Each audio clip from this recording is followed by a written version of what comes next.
Programang ito ay rated SPG. Striktong patnubay at gabay ng magulang ang kailangan. Maaaring may masiselang tema, lengguwahe, karahasan, sexual, horror o droga na hindi angkop sa mga bata.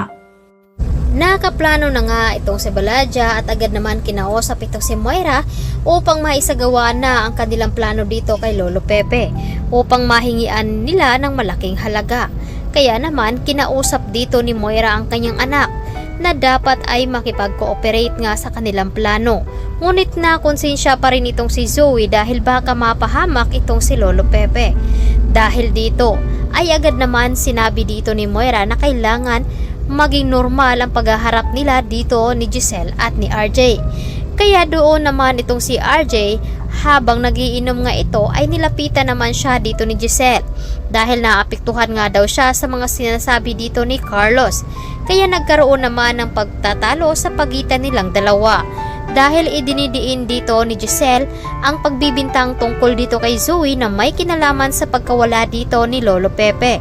Ngunit idinidiin din dito ni RJ na walang kinalaman ng kanyang anak at dahil dito kaya nagkasagutan ng dalawa. Ngunit agad rin naman humingi ng pasensya itong si RJ dahil hindi niya maintindihan ang kanyang mga sinasabi dito kay Giselle. At dahil dito ay sinasabi dito ni Giselle na kailangan niyang mahanap ang kanyang ama kahit na saang lupalop man raw ito naroroon dahil ito na lamang ang meron siya dahil nga nawala na rin ang kanyang anak. Kaya naman noong makaharap nga dito ni Giselle itong si Zoe ay agad niya itong nasampat. Napigilan din naman dito ni RJ at sinabi ni RJ kung bakit sinaktan daw ni Giselle ang kanyang anak.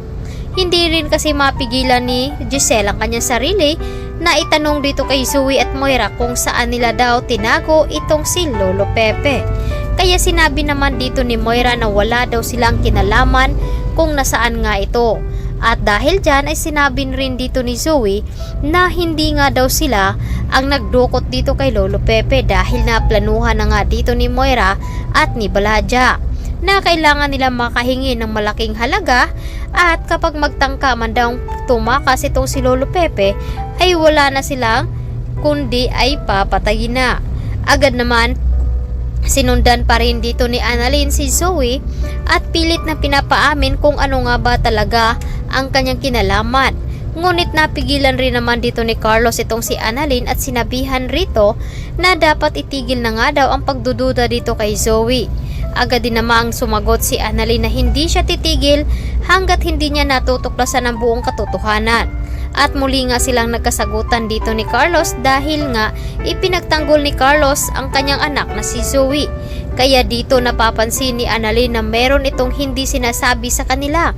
Napag-alaman rin dito ni Annalyn na matagal na palang close itong si Do Carlos at dito kay Zoe.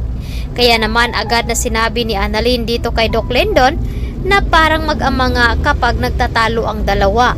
Hindi na lamang na-imik itong si Doc Lendon dahil alam niya ang buong katotohanan na talaga namang anak ni Doc Carlos itong si Zoe. Kaya naman pilit na itinatago ni Doc Carlos ang kanilang sikreto dahil kapag natuklasan nito ay pati si Lynette ay makikipaghiwalay sa kanya. At dahil dito ay nanganganib na rin ang buhay ni Lynette dahil nga sa inutusan ni Moira na mga tauhan. Ano nga ba ang dapat gawin dito ni Harry? Kaya ito ang dapat nating aabangin ngayong hapon dito lamang sa